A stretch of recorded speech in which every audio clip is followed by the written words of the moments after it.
রাস্তা বলে দেওয়ার দায়িত্ব আমি আল্লাহর। সুবহানাল্লাহ বলেন। সোজা রাস্তা বলে দেওয়ার দায়িত্ব কার? আল্লাহ তাআলা বলছেন সোজা রাস্তা বলে দেওয়ার দায়িত্ব আমার, যেখানে রয়েছে অসংখ্য বাঁকা পথ। ওয়ালাউ শাআ লাহাদাকুম আজমাইন, আর আমি যদি ইচ্ছে করতাম তাহলে গোটা বিশ্বের সমগ্র মানব মণ্ডলীকে আমি হেদায়েত করে দিতাম। এখানে প্রশ্ন ওঠে, তাহলে তিনি হেদায়েত করলেন না কেন? এই যে পৃথিবীতে নানামুখী মানুষ, কেউ আল্লাহ মানে কেউ মানে না, কেউ নামাজ পড়ে কেউ পড়ে না, কেউ মদ খায় জেনা করে, এই যে নানামুখী নানা চরিত্রের মানুষ, আল্লাহ বলছেন আমি হেদায়েত ইচ্ছে করলে সবাইকে করে দিতে পারতাম, তাহলে তিনি করলেন না কেন? এর কারণ হচ্ছে আল্লাহ তাআলা মানুষকে করেছেন সব থেকে শ্রেষ্ঠ সৃষ্টি। সৃষ্টির সেরা কারা? জোরে বলেন। আচ্ছা, সৃষ্টির সেরাই মানুষ হলো কি করে? মানুষ কি পাখির মতো উড়তে পারে? মানুষ কি চিতাবাঘের মতো দৌড়াতে পারে? মানুষ কি মাছের মতো সাঁতরাতে পারে? মানুষ কি বাঘের মতো ক্ষিপ্রতা, সিংহের মতো হিংস্রতা, সাপের মতো ক্রুদ্ধতা এগুলি মানুষের মধ্যে কি আছে? নাই। তাহলে মানুষ সৃষ্টির সেরা হলো কিভাবে? বলতে পারেন? সৃষ্টির সেরা হয়েছে তার জ্ঞানের কারণে। আল্লাহ তাআলা চাঁদ সূর্যকে যেভাবে বাধ্য করেছেন তার হুকুম মানার জন্য, আমাদেরকে আল্লাহ তাআলা এভাবে হুকুম মানতে বাধ্য করেন নাই। কোরআন শরীফে আল্লাহ তাআলা বলেছেন ওয়ালাকাদ কাররামনা বানি আদম। আল্লাহ তাআলা বলেন আদম সন্তানকে আমি সম্মানিত করেছি। চাঁদ, সূর্য, গ্রহ, নক্ষত্র, সৌররাজি, নবমণ্ডল, ভূমণ্ডল সবকিছু আল্লাহর আইন মানতে বাধ্য না বাধ্য নয়? আল্লাহ তাআলা কোরআনে কারীমে বলেছেন আফাগায়রা দীনিল্লাহি ইয়াবগুন ওয়া লাহু আসলামা মান ফিস সামাওয়াতি ওয়াল আরদি তাওআন ওয়া কারহা। আফাগায়রা দীনিল্লাহি ইয়াবগুন, তোরা কি আল্লাহর দেওয়া জীবন ব্যবস্থাকে ছেড়ে দিয়ে অন্যের তৈরি করা মতবাদ গ্রহণ করতে চাও? ওয়ালাহু আসলামা মান ফিস সামাওয়াতি, অথচ আকাশে যা আছে জমিনে যা আছে সবকিছু তার আনুগত্যের মস্তককে আমার সামনে নত করে দিয়েছে। সুবহানাল্লাহ। চাঁদ এবং সূর্য, সূর্যের কোনো ক্ষমতা নাই। রাত এখন বাংলাদেশে 8:40। রাত, সূর্যের কোনো ক্ষমতা নাই এখন বাংলাদেশে সে উদিত হয়। রাতের অধিকারকে সূর্য ক্ষুণ্ণ করতে পারে না, সূর্যের অধিকারকে চন্দ্র ক্ষুণ্ণ করতে পারে না। লাশ-শামসু ইয়ামবাগি লাহা আন তুদরিকাল কামারা ওয়ালাল লাইলু সাবিকুন নাহার ওয়া কুল্লুন ফি ফালাকিন ইয়াসবাহুন। আকাশে জমিনে যা কিছু আছে সব আল্লাহর হুকুম মেনে চলছে, কেউ কাউকে অতিক্রম করতে পারে না। তাহলে আমরা বুঝলাম চাঁদ সূর্য হুকুম মানে কার? জোরে বলেন। এই যে গাছগুলি, চতুর্দিকে যত গাছপালা আপনারা দেখতে পান, সুবরি গাছে নারকেল হবে না, নারকেল গাছে তাল হবে না, বেল গাছে জাম হবে না, আম গাছে লিচু হবে না। ওয়ালান তাজিদা লিসুন্নাতিল্লাহি তাবদীলা। আল্লাহ তাআলা বলছেন আমার লব, নেচার, প্রকৃতির আইনের ভেতরে কোনো পরিবর্তন হবে না, আমার আইন তারা মানতে বাধ্য। কেবলমাত্র মানুষ, কেবলমাত্র মানুষ। আমি তোমাদেরকে সম্মানিত করেছি, সেই জন্য আমি তোমাকে আইন মানতে বাধ্য করি নাই। কোরআন শরীফে আল্লাহ পাক বলছেন ইচ্ছে করলে কুফরি করতে পারো, ইচ্ছে করলে ঈমান আনতে পারো, ইচ্ছে করলে মুমিন হতে পারো, ইচ্ছা করলে কুফরিও করতে পারো। এটা তোমার ইচ্ছার উপরে ছেড়ে দিয়েছি। কারণ কাদ তাবায়্যানার রুশদু মিনাল গাই, হক আর বাতিল দুইটাকে আমি আলাদা করে দেখিয়ে দিয়েছি। আসহাবুল ইয়ামিন, আসহাবুশ শিমাল, ডানপন্থী আর বামপন্থী দুইটা দল আমি দেখাই দিয়েছি। ডান দিকে আর এটা বোঝার জন্য বিবেক দিয়েছি। কি দিয়েছি বলেন? বিবেক। বিবেক আছে আমাদের? আছে কিনা? বিবেক দিয়েছি বোঝার জন্য। ডান দিকে যারা যাবে, এই ডান দিকের নেতৃত্ব দিবে নবীরা, আর নবীরা ডানপন্থীদেরকে সাথে নিয়ে চলে যাবে কোথায়? আল্লাহর জান্নাতে। আর যারা বামপন্থী তাদের নেতৃত্ব দেবে শয়তান। কে দেবে নেতৃত্ব? আমি বুঝি না মুসলমানেরা কেমনে বামপন্থী হয়। আমাদের দেশে কিছু মুসলমান আছে নামধারী, নাম মুসলমানের, কিন্তু নিজেদের পরিচয় দেয় তারা বামপন্থী। আছেন এরকম? এই সমস্ত বামপন্থীদের নেতৃত্ব দিবে শয়তান, আর এদেরকে নিয়ে শয়তান তাদেরকে নিয়ে যাবে কোথায়? আল্লাহ তাআলা বলছেন কাদ তাবায়্যানার রুশদু মিনাল গাই, হক এবং বাতিলকে আলাদা করে আমি ভাগ করে দুটি পথকে দেখিয়ে দিয়েছি। এখন তোমার ইচ্ছা আমার উপর ঈমান আনতেও পারো, আর যদি ইচ্ছা হয় আমার সাথে কুফরিও করতে পারো। যেহেতু তুমি গাছ না, সূর্য না, চন্দ্র না, তুমি মানুষ, আমি তোমাকে সম্মান দিয়েছি, সেজন্য তোমার এখতিয়ারে ছেড়ে দিয়েছি, আর বিবেকও দিয়েছি। এই বিবেক দিয়ে তুমি বুঝতে পারবা পথ কোনটা। আল্লাহ বলছেন আমার দায়িত্ব হলো ওয়া আলাল্লাহি কাসদুস সাবিল, সোজা রাস্তা বলে দেওয়ার দায়িত্ব আমার। সুবহানাল্লাহ, আমি বলে দিয়েছি সোজা রাস্তা কোনটি। আল্লাহ তাআলা বলেন সূরা ইব্রাহিমের মধ্যে আলিফ লাম রা কিতাবুন আনজালনাহু ইলাইকা লিতুখরিজান নাসা মিনাজ-জুলুমাতি ইলান নূর। আল্লাহ তাআলা বলেন হে নবী, আমি আপনার উপর একখানা কিতাব অবতীর্ণ করলাম। এটা একটি কিতাব নাজিল করলাম এই জন্য লিতুখরিজান নাসা মিনাজ-জুলুমাতি ইলান নূর, যাতে করে আপনি মানব মণ্ডলীকে অন্ধকার সমূহ থেকে আলোর দিকে নিয়ে আসতে পারেন। লক্ষ্য করুন কথা আল্লাহ, আমি কার কথা শোনাচ্ছি? অন্ধকার সমূহ থেকে আলোর দিকে নিয়ে আসতে পারেন। ওলামারা যারা আলেম তারা বুঝবেন, কোরআন শরীফে আল্লাহ তাআলা অন্ধকারের কথা যত জায়গায় বলেছেন বহু বচনে বলেছেন, এক বচনে বলেন নাই। আর আলোর কথা যখন বলেছেন তখন এক বচনে বলেছেন, বহু বচনে বলেন নাই। নূরের বহু বচন হলো আনোয়ার, এই শব্দটি কোরআন শরীফের মধ্যে নাই। আল্লাহ এখানে কি বলছেন? আমি আপনার উপরে কিতাব অবতীর্ণ করলাম এই জন্য যাতে করে আপনি মানব মণ্ডলীকে অন্ধকার সমূহ থেকে আলোর দিকে আনতে পারেন। অন্ধকার সমূহ কি? অন্ধকার সমূহ হচ্ছে মানব রচিত যত মতবাদ, এ সবগুলো কি বলেন সবাই? অন্ধকার। আর ইসলাম হলো আলো।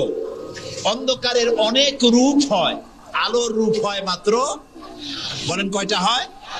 দেখুন, অঙ্ক যেদিন পরীক্ষা হয়, মেট্রিক হোক আর দাখিল পরীক্ষা হোক, অঙ্কের যে পরীক্ষাটা যেদিন হয় সেদিন অঙ্ক পরীক্ষা দিতে গিয়ে যাদের অঙ্ক ভুল হয় তাদের ফলাফল একরকম হয় না বহু রকম হয়? ভুল যা হয় কয় রকম হয়, আর অঙ্ক যাদের রাইট হয় তাদের কয় রকম হয়?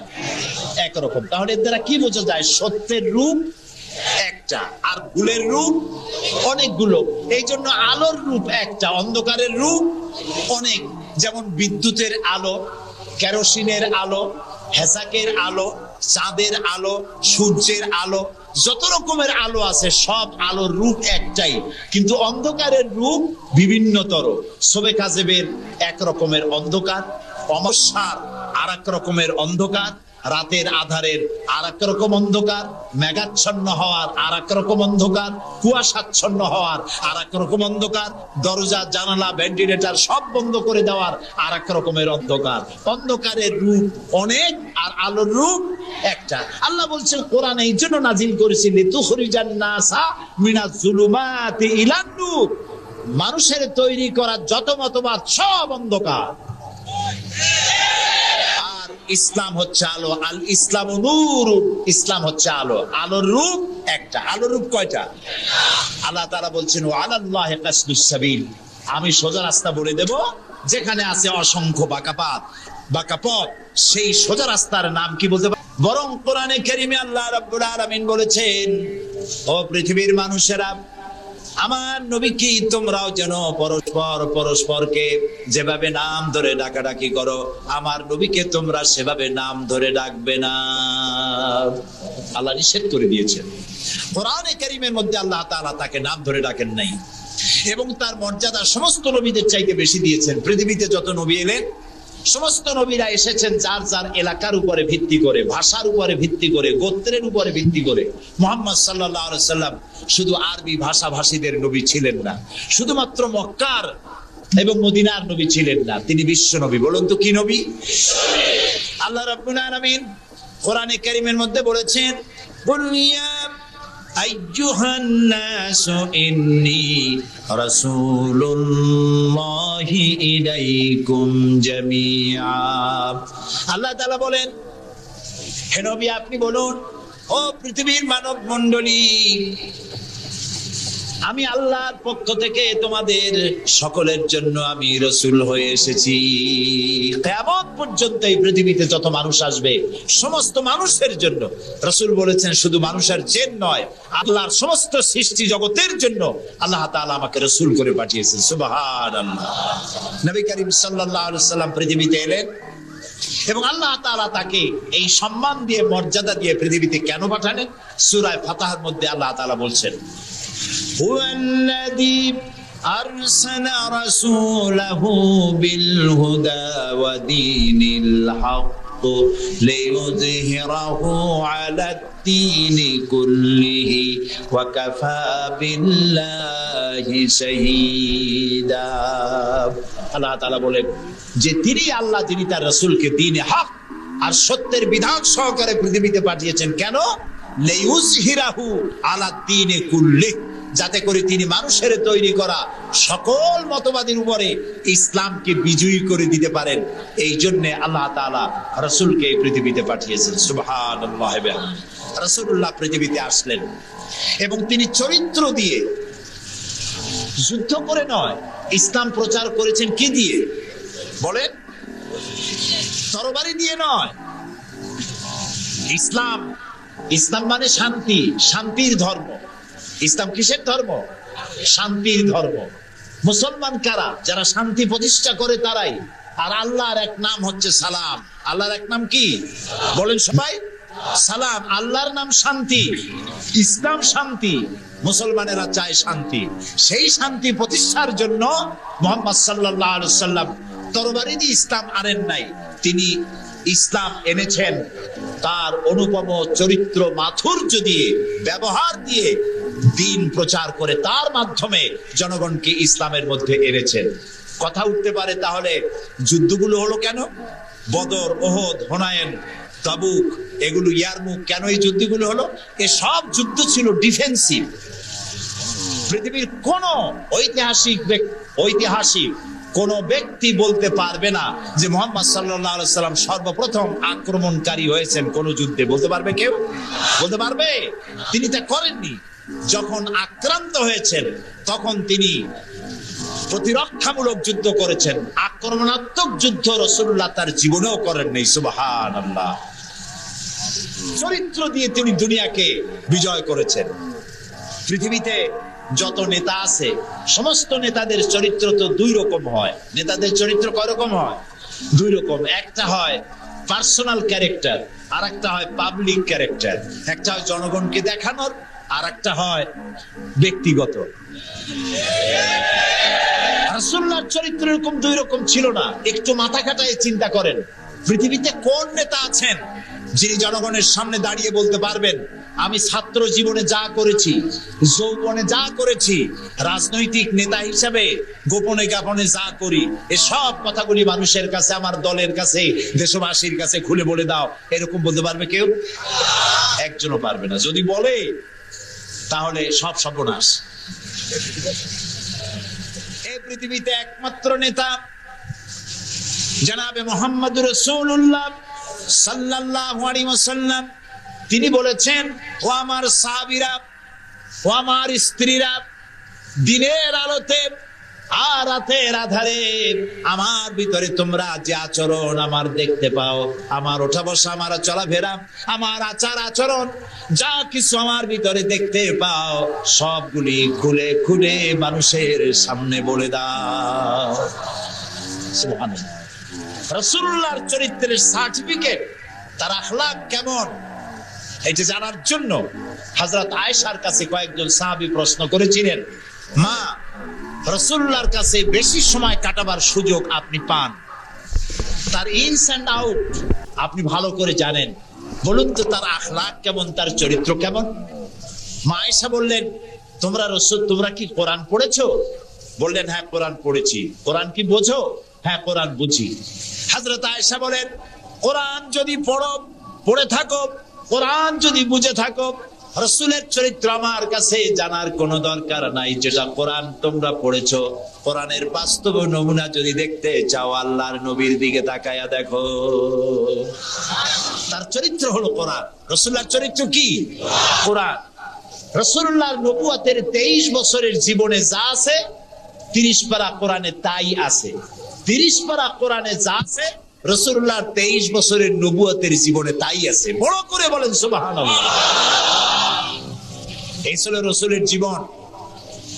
তার চরিত্র সম্পর্কে আল্লাহ তাআলা বলছেন, ওয়া ইন্নাকা লাআলা খুলুকিন আযীম। হে নবী, আপনি উন্নত চরিত্রের উপরে প্রতিষ্ঠিত। আল্লাহ বলতেছেন। কে বলতেছেন? আল্লাহ বলতেছেন আপনি উন্নত চরিত্রের উপরে প্রতিষ্ঠিত। সুবহানাল্লাহ।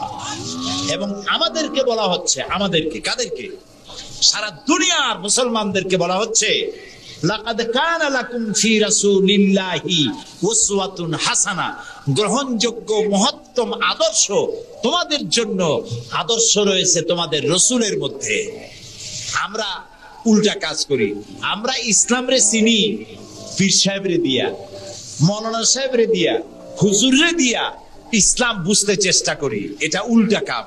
আসলে ইসলাম দিয়া, কোরআন দিয়া, হাদিস দিয়া পীর সাহেবকে যাচাই করা উচিত। কোরআন হাদিস মতো উনি আছেন কিনা।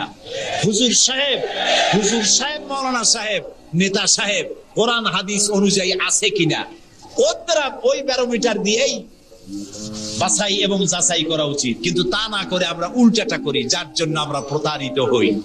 এই জন্য রাসূল হচ্ছেন আমাদের নেতা হিসাবে শ্রেষ্ঠ নেতা। তার থেকে বড় নেতা আকাশের নিচে জমিনের উপরে কেউ নাই। তাকেই গ্রহণ করতে হবে। দেখুন, চরিত্রের উন্নত সার্টিফিকেট দিতে পারে একজন পুরুষের জন্য। কে দিতে পারে? তার স্ত্রী। সব থেকে কে পারে? স্ত্রী বলতে পারে এই পুরুষটি কেমন।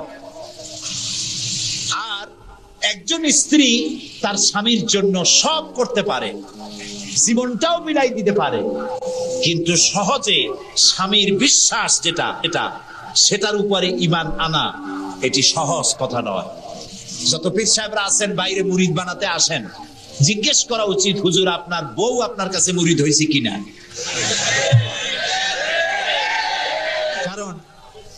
কারণ বউ জানে। বাইরে এসে যতই হুজুর অনেক কিছু নামের আগে মেসবাউল আরেফিন, সিরাজুস সালিকিন, তারপরে কি কুতুবে রব্বানি, গাউসে সামদানি, আশেকে পান্দান, সিয়াহে দান্দান, এই যতই বলা হোক না কেন, কিন্তু আসলে উনি কি ওনার বউ চাইতে কেউ ভালো জানে না। এটা ঠিক কিনা? বউ ঈমান আনছে কিনা, মুরিদ হইছে কিনা, ওইটা দেখা দরকার। ড্রাইভারকে জিজ্ঞেস করা দরকার আপনার হুজুর কেমন। ড্রাইভার বলতে পারবে। ওনার সাথে খাদেমদেরকে একান্তে জিজ্ঞেস করা দরকার হুজুর কেমন, কোনরা বলতে পারবেন। দেখুন, এই পৃথিবীতে নবী করিম সাল্লাল্লাহু আলাইহি ওয়াসাল্লাম যখন ওহী পেলেন, দ্বিতীয় ওহী ছিল ওয়ানজির আশিরাতাকাল আকরাবিন, নিকটবর্তী লোকদেরকে বা দ্বীনের দাওয়াত দেন। এই সর্বপ্রথম দাওয়াতের জন্য আল্লাহ তাআলা বললেন, আল্লাহর প্রতি, জাহান্নামের প্রতি ভয় দেখান, সতর্ক করুন মানুষদেরকে। সর্বপ্রথম তিনি মনে করলেন নিকটবর্তীদেরকে দাওয়াত দিতে। আল্লাহ বলেছেন আগে, আমার নিকটবর্তী খাদিজার চাইতে তো কেউ নাই। খাদিজার কাছে গিয়েই রাসূলুল্লাহ দাওয়াত দিলেন। দাওয়াতটা কি? বললেন, খাদিজা, এই যে চোখে দেখা লাত, মানাত, উজ্জা, হুবাল, এর একটাও খোদা না, এগুলো বেহুদা। এগুলা কিছু বানাইতে পারে না, কেউ রে সাহায্য করতে পারে না, এমনকি নিজেকেও বিপদ থেকে রক্ষা করার কোনো শক্তি ওদের নাই। এক অদেখা আল্লাহ আছেন, যিনি ছাড়া কোনো ইলাহ নাই। তোমাকে আমাকে তিনিই সৃষ্টি করেছেন, তাকে আল্লাহ হিসাবে মানো, যারা দেখা যায় না। আর আমি সেই আল্লাহর শেষ নবী, আমাকে নবী হিসাবে মানো। কত বড় কঠিন কথা, কত বড় কঠিন কথা। প্রিয় ভাই সব, পর্দার আড়ালের মা বোনেরা, লক্ষ্য করুন, হযরতে খাদিজাতুল কুবরা রাদিয়াল্লাহু তাআলা আনহা 40 বছরের বয়সের সময় মুহাম্মদ সাল্লাল্লাহু আলাইহি সাল্লামকে বিয়ে করেছিলেন।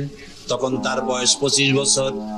আর আজ 40 বছর বয়সে নবীজি নবুয়ত পেয়েছেন, 15টি বছর সময় পেয়েছেন রাসূলকে কাছে থেকে দেখার।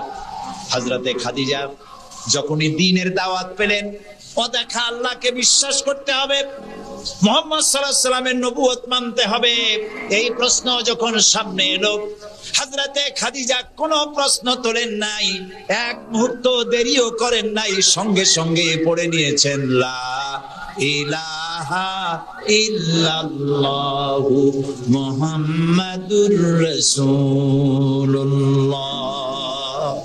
হযরত খাদিজা বললেন আবুল কাসেম। তিনি মুহাম্মদ সাল্লাল্লাহু আলাইহি ওয়াসাল্লামকে আবুল কাসেম বলে ডাকতেন, হে কাসেমের পিতা, হে কাসেমের পিতা।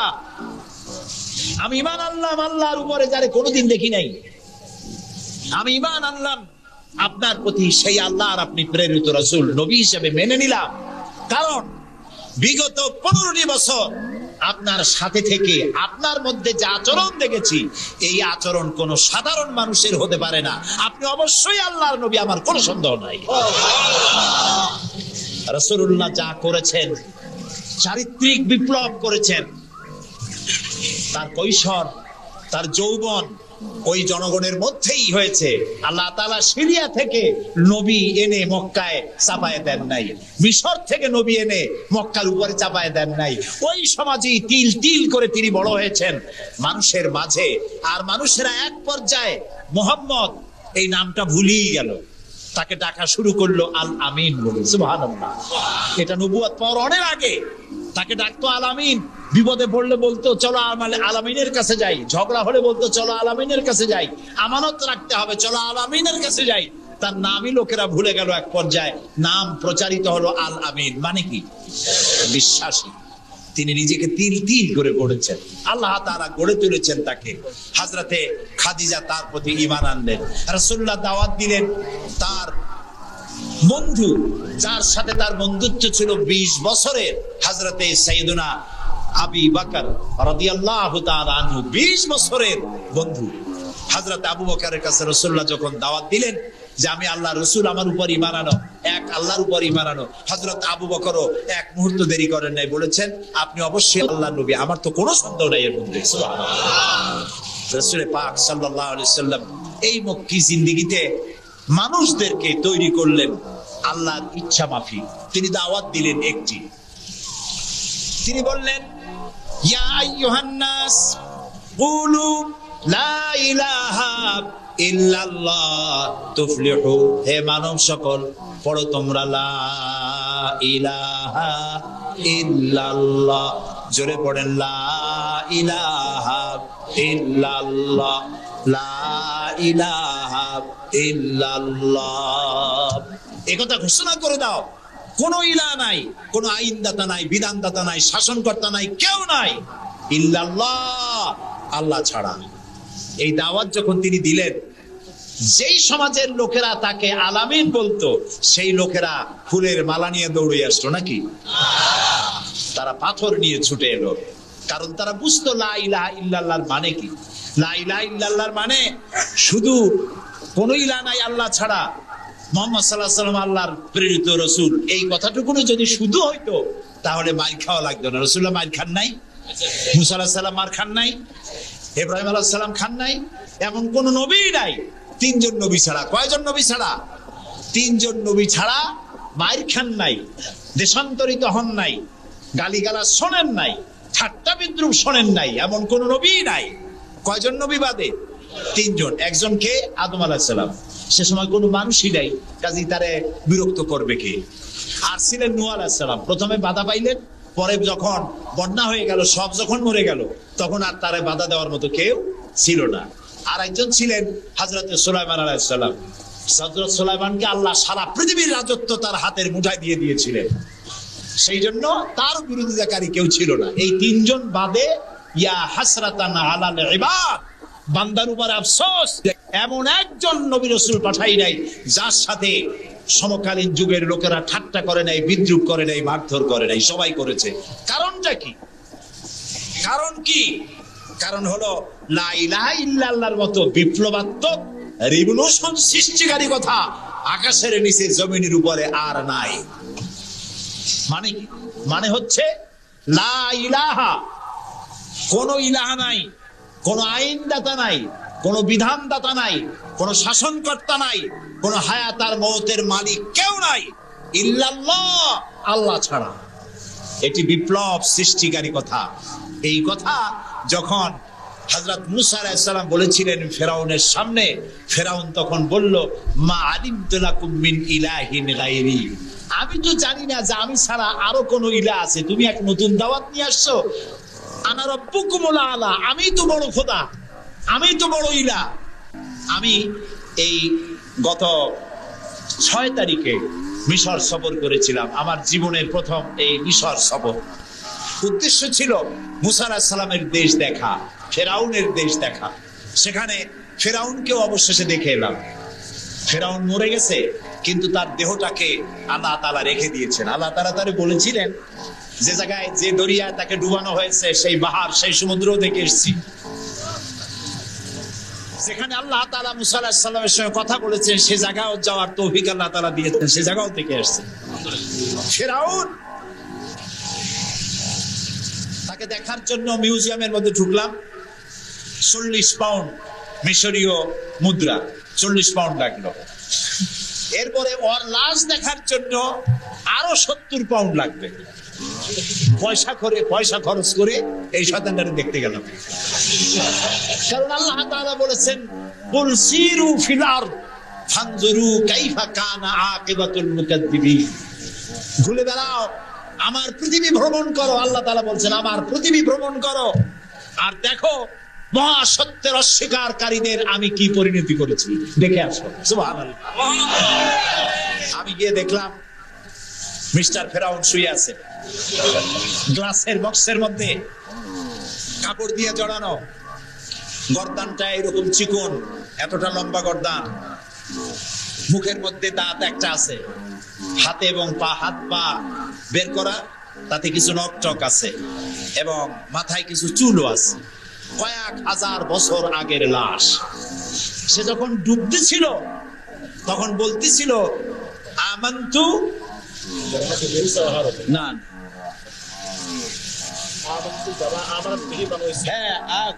আমান্তু কামা আমানাত বিহি, কে বলতেছেন?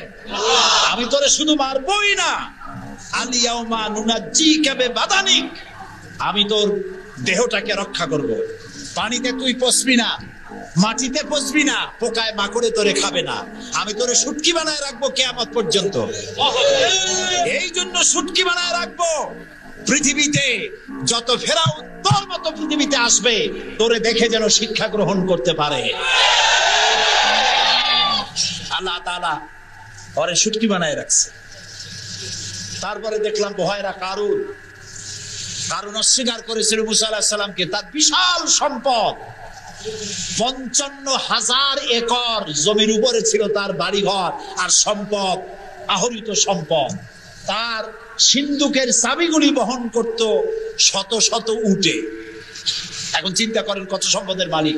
মুসা আলাইহিস সালাম যখন তার কাছে যাকাতের দাবি করলেন, ঈমানের দাবি করলেন, তখন মুসা আলাইহিস সালামের উপরে বহতান, তাকে লাঞ্ছিত করলো, তাকে দুর্নাম অপবাদ দিল। মুসা আলাইহিস সালাম আল্লাহর কাছে গজব চাইলেন, আল্লাহ তাআলা তারে গজব দিলেন। 55,000 একর সম্পত্তি, বাড়িঘর, আর সে নিজে শুদ্ধ মাটির নিচে আল্লাহ খরচ করে দিলেন। এখন বিরাট হ্রদে পরিণত হয়ে গেছে। তার পারে যখন আমি দাঁড়ালাম, দেখতে পেলাম সমুদ্রের মতো কোনো কুল কিনারা নাই, কোনো কুল কিনারা নাই। তার সম্পদ শুদ্ধ আল্লাহ তাআলা রেখেছেন। আল্লাহ তাআলা বলছেন, পৃথিবী ঘোরো আর দেখো মহাসত্যের অস্বীকারীদেরকে কি ধরনের শাস্তি দিয়েছি, দেখে আসো। সুবহানাল্লাহ। এই ফেরাউনের কাছে যখন মুসা আলাইহিস সালাম বললেন, ঈমান আনো আমার উপরে, আল্লাহর উপরে ঈমান আনো, সে কয়, মা আলিমতু লাকুম মিন ইলাহিন গায়রি, আমি তো জানি না আমি ছাড়া আরো কোন ইলাহ আছে, আমি তো ইলাহ।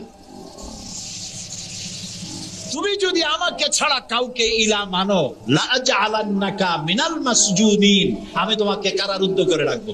মুসা আলাইহিস সালাম কয়, তুই কারে জেলের ভয় দেখাও? আমি তো আল্লাহর পয়গম্বর, আমি তো তোমার জেলের পরোয়া করি না। সুবহানাল্লাহি ওয়া বিহামদিহি। মুসা আলাইহিস সালামকে কে পাঠাইছে ফেরাউনের কাছে? কে পাঠাইছেন? আল্লাহ তাআলা নিজে পাঠাইছেন। আল্লাহ তাআলা বলছেন, হে মুসা, আমি তোমাকে আমার জন্য বানাইছি। সুবহানাল্লাহ। ওয়া নাখতারতুকা ফাসতামি' লিমা ইউহা। এখন শোনো আমি তোমারে কি বলি। ইযহাব ইলা ফিরআউনা ইন্নাহু তাগা। ফিরআউনের কাছে যাও, সে সীমা লঙ্ঘন করেছে, তার কাছে দ্বীনের দাওয়াত দাও। মুসা আলাইহিস সালাম বলেন, আল্লাহ আমি তো কথা বলতে কি একটু তোতলা ভাব, আমি তো কথা ভালো করে বলতে পারি না। রব্বিশরাহ লি সাদরি ওয়া ইয়াসসির লি আমরি ওয়াহলুল উকদাতাম মিন লিসানি ইয়াফকাহু কাওলি। আল্লাহ তাআলা আমার সিনাটারে খুলে দাও, আমার বক্তব্যকে স্পষ্ট করে দাও, আমি যা বলি তা যেন মানুষ বোঝে সুযোগ করে দাও। হারুনা আখিসদুদ বিহি আজরি ওয়া আশরিকুহু ফি আমরি। আর আমার ভাই হারুনকে আমার সহযোগী করে দাও। সুবহানাল্লাহ বিহামদিহি। তিনি আল্লাহর দাওয়াত দিলেন। এই দাওয়াত দিতে গিয়ে হযরত মুসা আক্রান্ত হয়েছেন, ইব্রাহিম আলাইহিস সালাম আক্রান্ত হয়েছেন, নবী করিম সাল্লাল্লাহু আলাইহি ওয়াসাল্লাম আক্রান্ত হয়েছেন। আবু জাহেল, আবু লাহাব, উতবা, শাইবা, মুগীরা সবাই মিলে বলেছে আবু তালেবের কাছে মুহাম্মদ সাল্লাল্লাহু আলাইহি ওয়াসাল্লামকে বলুন যেন লা ইলাহা ইল্লাল্লাহর দাওয়াতটা না দেয়। এই দাওয়াতটা যদি না দেয়, যত বড় সুন্দরী মেয়ে উনি পছন্দ করবেন তার সাথে বিয়ে দিয়ে দেব। টাকা চাই, সোনা চাই, সব দেব। নেতৃত্ব চাই, তাও দেব। আল্লাহর নবীর কাছে এই প্রস্তাব যখন এলো, নবীজি বললেন, আমার চাচা আপনি ওদেরকে শোনায় দেন। ওদের পক্ষে যেটা দেওয়া সম্ভব সেটা তো দেওয়া দূরের কথা, যেটা দেওয়া সম্ভব নয় তাও যদি ওরা আমাকে দিতে পারে, আকাশের সূর্যটা এনে যদি আমার ডান হাতে উঠায় দেয়, আর আকাশের পূর্ণিমার চাঁদটা যদি আমার বাম হাতে উঠায় দেয়, এর বিনিময়ে আমি মুহাম্মদুর রাসূলুল্লাহ সাল্লাল্লাহু আলাইহি ওয়াসাল্লাম এক মুহূর্তের জন্য তাওহীদের দাওয়াতকে বন্ধ করে দেব না। নবী করিম সাল্লাল্লাহু আলাইহি ওয়াসাল্লাম মক্কি জিন্দেগিতে মানুষের কাছে কালেমার দাওয়াত পৌঁছালেন। আর মূল লক্ষ্য হচ্ছে পৃথিবী কার? বলেন, পৃথিবী কার?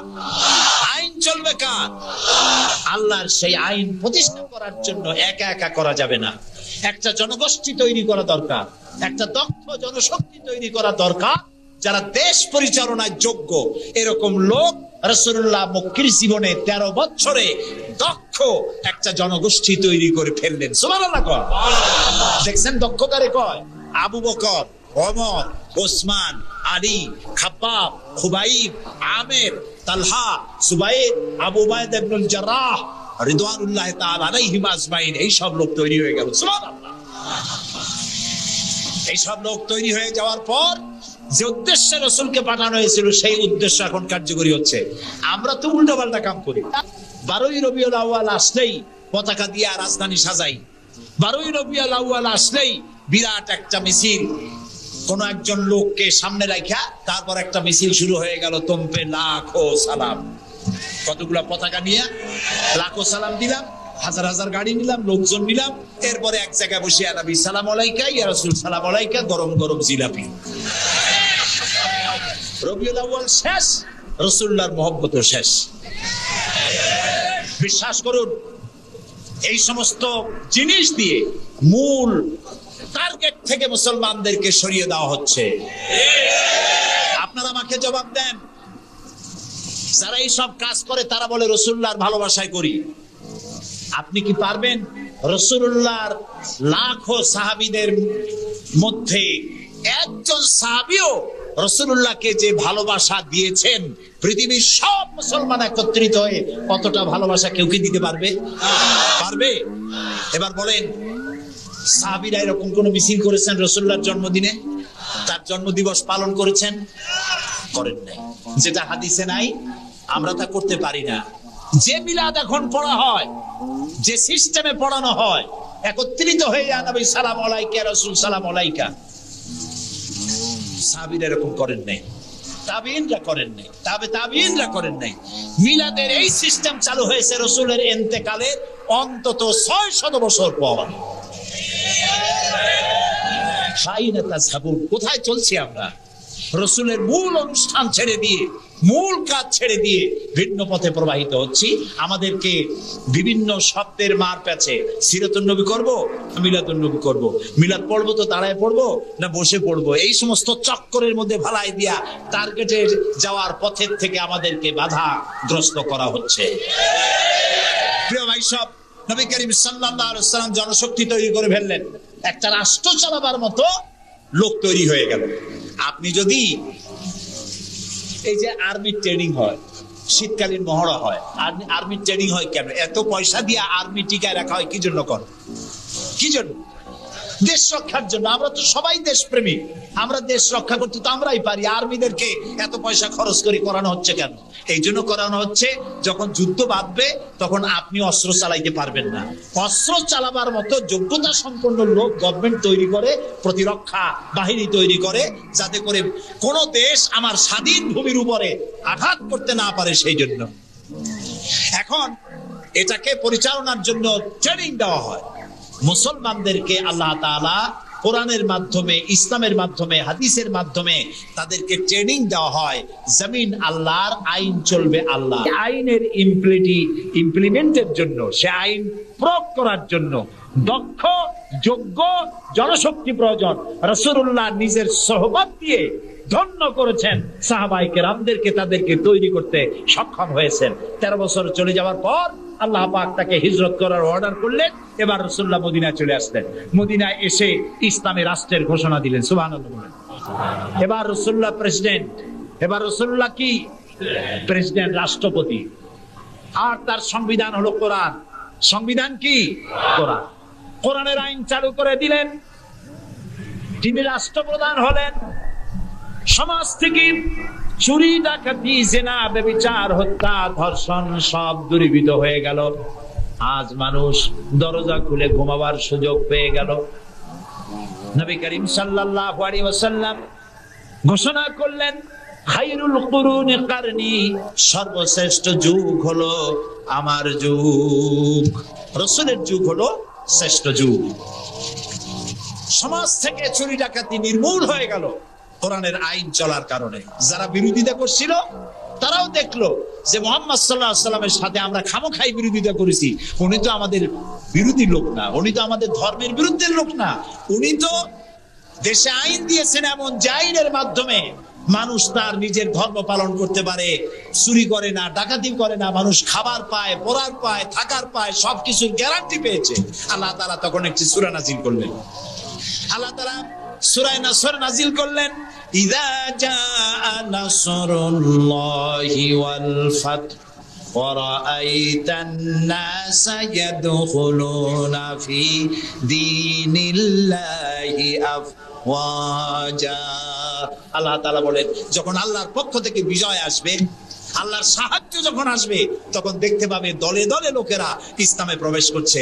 রাসূলুল্লাহর ইন্তেকালের সময় দেখা গেল আশেপাশে যত গোত্রে ছিল, এলাকা ছিল, সব পড়ে ফেলেছে লা ইলাহা ইল্লাল্লাহু মুহাম্মাদুর রাসূলুল্লাহ। কাফের বলতে আর কেউ ছিল না। শান্তি পেল, নিরাপত্তা পেল। ইসলাম শান্তি এবং নিরাপত্তা। এই শান্তি এবং নিরাপত্তার পথে মানুষ যাতে আর না আসতে পারে, সেই জন্য আজকের পৃথিবীর বৃহৎ শক্তি লেগেছে ইসলামকে ধ্বংস করার জন্য। আজ আমাদেরকে বলা হচ্ছে সন্ত্রাসী, মুসলমানদেরকে বলা হচ্ছে সন্ত্রাসী আর মৌলবাদ। আপনারা বলেন বাংলাদেশের মতো এত শান্তি আর কোথায় আছে বলেন? এই যে পয়লা বৈশাখ গেল, পয়লা বৈশাখী আনন্দ উদযাপন করার জন্য ঢাকা শহরে যা মানুষ নামলো, ইতিহাসে নাকি এত মানুষ কোনোদিন নামে নাই। পেটে বাচ্চা, কোলে বাচ্চা, ঘাড়ে বাচ্চা, এগুলো নিয়ে রাত 12টা 1টা পর্যন্ত রাস্তায় রাস্তায় হিন্দু মুসলমান দৌড়দৌড়ি করেছে। কোনো অশান্তি ছিল? এই প্রথমবারের মতো বাংলাদেশে গত 30 বছরের মধ্যে গত রমজানে রোজার পূজা একসাথে আসলো, ঠিক না? হিন্দুরা তাদের দুর্গা পূজা করতে পারছে? বলেন না পারছে কিনা? মুসলমানেরা রোজাও রাখতে পারছে, ওরা পূজাও করতে পেরেছে, ঠিক না ভাই? এবার বলেন, এই ফেনীতে আপনারা দুর্গা পূজার সময় কয়টা মূর্তির মাথা ভাঙছেন বলেন? ভাঙছেন? মন্দির ভেঙেছেন? কোন হিন্দু পিটাইয়া ভারতে পাঠাই দিয়েছেন। বাংলাদেশে সাম্প্রদায়িক সম্প্রীতি সব থেকে বেশি ভালো, আলহামদুলিল্লাহ। কিন্তু আমাদের দেশের চিহ্নিত একটি মহল দেশে বিদেশে অনবরত বাংলাদেশের বিরুদ্ধে বলে বেড়াচ্ছে এখানে সাম্প্রদায়িক সম্প্রীতি নাই, এখানে নাকি হিন্দুরা নিরাপত্তা বোধ করছে না, এখানে নাকি সন্ত্রাসের জ্বালা মানুষ অস্থির, আর সন্ত্রাস সব নাকি তৈরি হয় মাদ্রাসায়। এরা মাদ্রাসা বিরোধী, মাদ্রাসা ওদের সহ্য হয় না। প্রিয় ভাই সব, এটাই জন্য আমাদেরকে যে কথার থেকে এই পর্যন্ত এসছি, আমাদের বলা হচ্ছে সন্ত্রাসী মৌলবাদী। বাংলাদেশে সন্ত্রাসী এটি একটি গল্প, আন্তর্জাতিক সন্ত্রাসের সাথে বাংলাদেশের কোনো সম্পর্ক নাই, আলহামদুলিল্লাহ। আমরা আমেরিকাকে বলতে চাই, অভিশপ্ত ইহুদিরা প্রত্যেক দিন প্যালেস্টাইনি মুসলমানদেরকে হত্যা করছে, এটা কি সন্ত্রাসী তৎপরতা নয়? ইহুদিরা প্রতিদিন তাদের বুলডোজার দিয়ে ফিলিস্তিনের মুসলমানদের বাড়ি ঘর বুলডোজার দিয়ে মাটির সাথে গুড়িয়ে দিচ্ছে, এটা কি সন্ত্রাসী তৎপরতা নয়? সেই অভিশপ্ত ইহুদি জাতির প্রধানমন্ত্রী শ্যারন, তারে বুশ বলছেন তিনি নাকি শান্তির পায়রা। তা আমি বলেছি, শ্যারন যদি হয় শান্তির পায়রা, তাহলে পৃথিবীতে অশান্তির শকুনের নাম কি?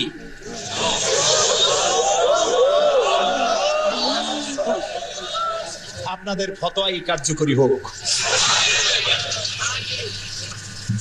আল্লাহ আছেন, আল্লাহ আছেন। ও তো ভালো, ফেরাউন ওর থেকে শক্তিশালী ছিল, নমরুদ ওর থেকে শক্তিশালী ছিল। ফেরাউনকে সুবাইয়া আল্লাহ শেষ করছে, নমরুদের জুতা দিয়ে পিটাই আল্লাহ বিদায় করে দিছে, ঠিক না?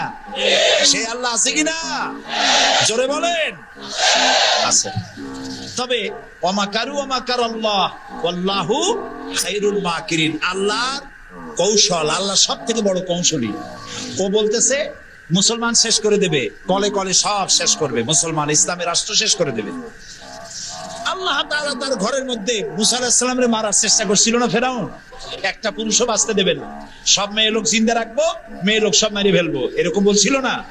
সেই জায়গায় আল্লাহ মুসারে বানাইছেন কিনা? লালিত পালিত করছেন কোথায়? ফেরাউনের ঘরের মধ্যে। যে বুশ দুনিয়া থেকে ইসলাম আর মুসলিমদেরকে মিটাতে চান, সেই বুশের ঘরের মধ্যে আল্লাহ তাআলা ইসলাম ঢুকাই দিয়েছে। উনি লাগছেন ইসলাম রে শিকল কাটার জন্য, মেয়ে লোকরে মসজিদের ইমামতি করার জন্য। কারা কি করতেছে আমরা বুঝি, আমরা ভাত খাই। আমার জাতি মদ খাইয়া চোখ লাল করে না, আল্লাহর মেহেরবানি। তোমার জাতি করে। আমেরিকায় মেন্টাল হসপিটালে রোগী সব থেকে বেশি, পাগল বেশি দুনিয়ার সব জায়গায়। দুনিয়ার সবচাইতে বেশি পাগল কোন দেশে? আমেরিকায়। কারণ ওদের ব্রোকেন ফ্যামিলি, যৌথ পরিবার না, স্বামী স্ত্রী বিশ্বাস করে না, স্ত্রী স্বামীর বিশ্বাস করে না, বাপ ছেলের স্নেহ করে না, ছেলে মায়ের ভক্তি করে না, অশান্তির জ্বালায় মাথার চুল চতুর্দিক দিয়ে কাটিয়া মাথার উপরে তালপট্টির দিক বানায় রাখে। কেউ বা মাথার চুল ছোট ছোট করে কাটিয়া পিছনের দিকে বাসার নাম্বার, মোবাইল নাম্বার লিখে রাখে। আমি দেখে কইছি, শয়তানে যদি দেখে, শয়তান খালি কাঁদবে আর বলবে যে আমি শয়তান হয়েছিলাম কি কাজে? এইটা তো খারাপ শয়তান। শান্তি নাই, অশান্তির দাবানল চলছে গোটা আমেরিকা জুড়ে। ওরা মুসলমানদের ঐতিহ্য ধ্বংস করার জন্য একটা কোথার থেকে শয়তান মহিলা এনে মসজিদের ইমামতি করেছে, আর ওর পেছনে যারা নামাজ পড়ছে সন্ত্রাসীদের কি শাস্তি হবে তাও সূরা মায়েদার মধ্যে আল্লাহ বলে দিয়েছেন। এখন কোরআন শরীফ পড়ে পড়ে অবস্থা এই হয়েছে, প্রত্যেক বছর আমেরিকায় 20 থেকে 25 হাজার আমেরিকান সাদা খ্রিস্টান ইসলাম কবুল করে মুসলমান হয়ে যাচ্ছে। ঠেকাইতে পারবে না ইসলামকে। ইসলাম হলো সূর্যের মতো, এদিক দিয়ে ডুবে, দেখা যায় পশ্চিম দিক দিয়ে ডুবে গেছে, আর বুঝি উঠবে না। সকালবেলা দেখে পূব দিক দিয়ে কি হয়েছে, উদিত হয়ে গেছে, আবার ওদিকে ডুবলো, এদিক দিয়ে উঠলো। ইসলামও এইরকম। মনে হয় ইরাকে ইসলাম শেষ, আফগানে শেষ হয়ে গেল, আল্লাহ তাআলা আবার ফিলিস্তিন দিয়ে উঠায় দেবে, বাংলাদেশ দিয়ে উঠায় দেবে, কাশ্মীর থেকে উঠায় দেবে। ইসলাম রে নিবাইতে পারবা না। ইউরিদুনা লিইউতফিউ নূরাল্লাহি বিআফওয়াহিহিম আল্লাহু মুতিম্মু নূরিহি। মুখে ফু দিয়ে ইসলামকে নিবানো যাবে না। এটা কার? ইসলাম কার? আল্লাহ তাআলার। সেই জন্য আমরা চাই ইসলামকে মানুষকে বুঝায়া, মানুষকে আস্তে আস্তে ইসলামের দিকে নিয়ে আসা। আল্লাহ তাআলা আমাদেরকে সেই তৌফিক দান করুন। আমরা বলি আমিন, সবাই বলি আমিন।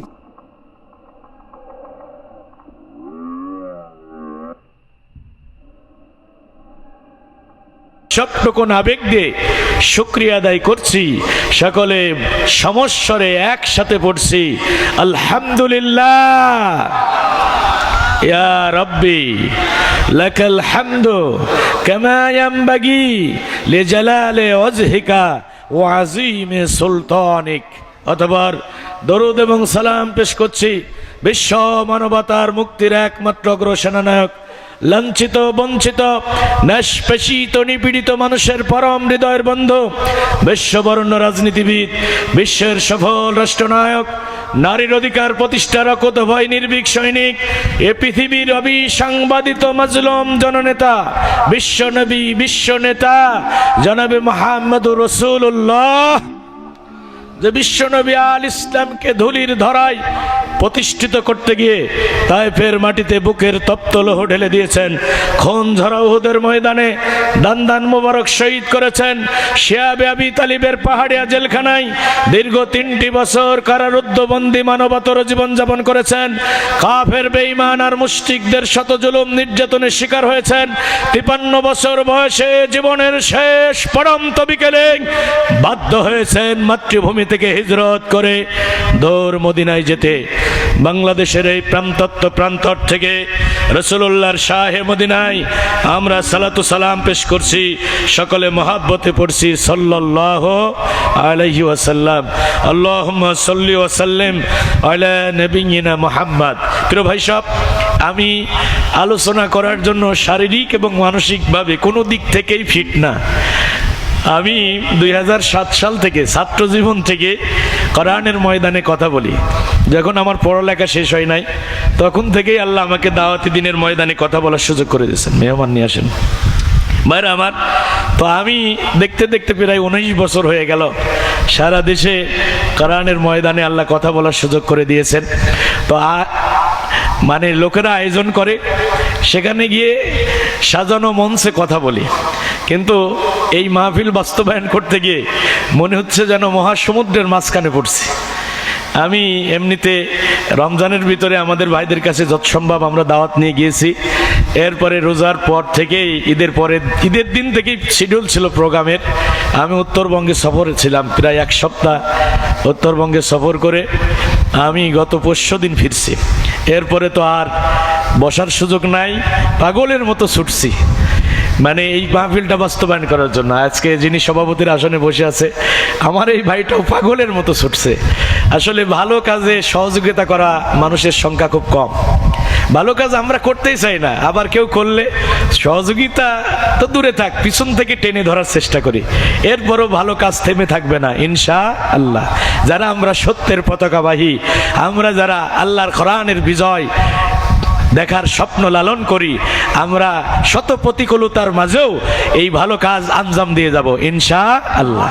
তো এই জন্য ভাইরা আমার, আমি কথা বলার জন্য আসলে বসি নাই, আমি শুধু একটু মেহমান আসার অপেক্ষায় রয়েছি। আমাদের মেহমান যশোরী ভাই আসছে, এই যে আমার ভাই, আমার অত্যন্ত হৃদয়ের মানুষ, বক্তৃতা জগতে যাদের সাথে হৃদ্দিক সম্পর্ক রয়েছে তার মধ্যে আমার ভাই অত্যন্ত নির্ভীক চিত্তে তিনি কথা বলেন, সারা দেশে তিনি কোরআনের কথা বলেন।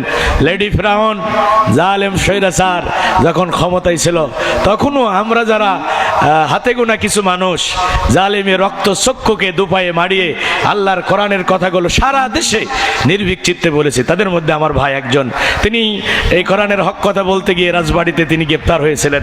যেখানে ভাই গ্রেপ্তার হয়েছিলেন আমি ওই পাশে গিয়েছিলাম মাহফিলে। তো ভাইরা আমার, ভাই মঞ্চে চলে এসেছেন। তিনি এখন শুধু আমাদের মেহমান না, বক্তাই না, তার মেয়ে কলিজার টুকরা আদরের দোলালি, তার মেয়ের বিয়েও কিন্তু আমাদের মহল্লায় দিয়েছেন বাংলাদেশের একজন পতিত যশা আলেমে দিন। আমি তো বলি যে যশোর শহরে এসে আমি যদি কিছু পেয়ে থাকি, আমার সারা জীবনের স্বপ্ন ছিল যে আমি চুয়াডাঙ্গাতে থাকবো, আলমডাঙ্গাতে থাকবো, সেখানকার মাটি মানুষের সাথে আমার হৃদয়ের সম্পর্ক। আমার জীবনের গোল্ডেন পিরিয়ড যদি বলি, আমি চুয়াডাঙ্গাতে কাটিয়েছি। তো সেখানেই আমার থাকার স্বপ্ন ছিল, কিন্তু ভাগ্যের নির্মম পরিহাস, এখন আপনাদের এই মহল্লায় বাসা করে ফেলেছি, এখানে আমি থাকি।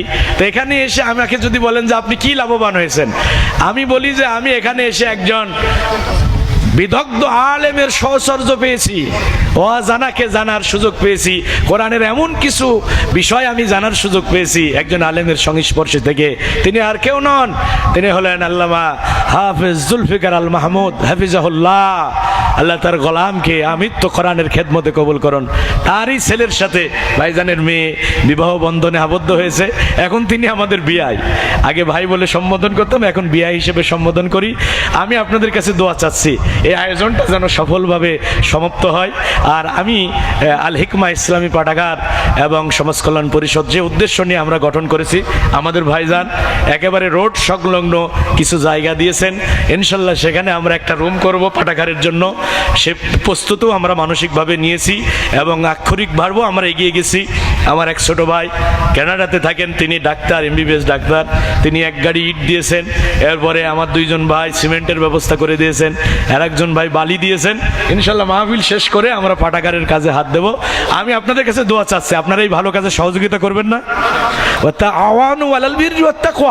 আল্লাহর কোরআন বলেছে ভালো কাজে, আল্লাহকে ভয় করা কাজে এক অপরকে সহযোগিতা করো।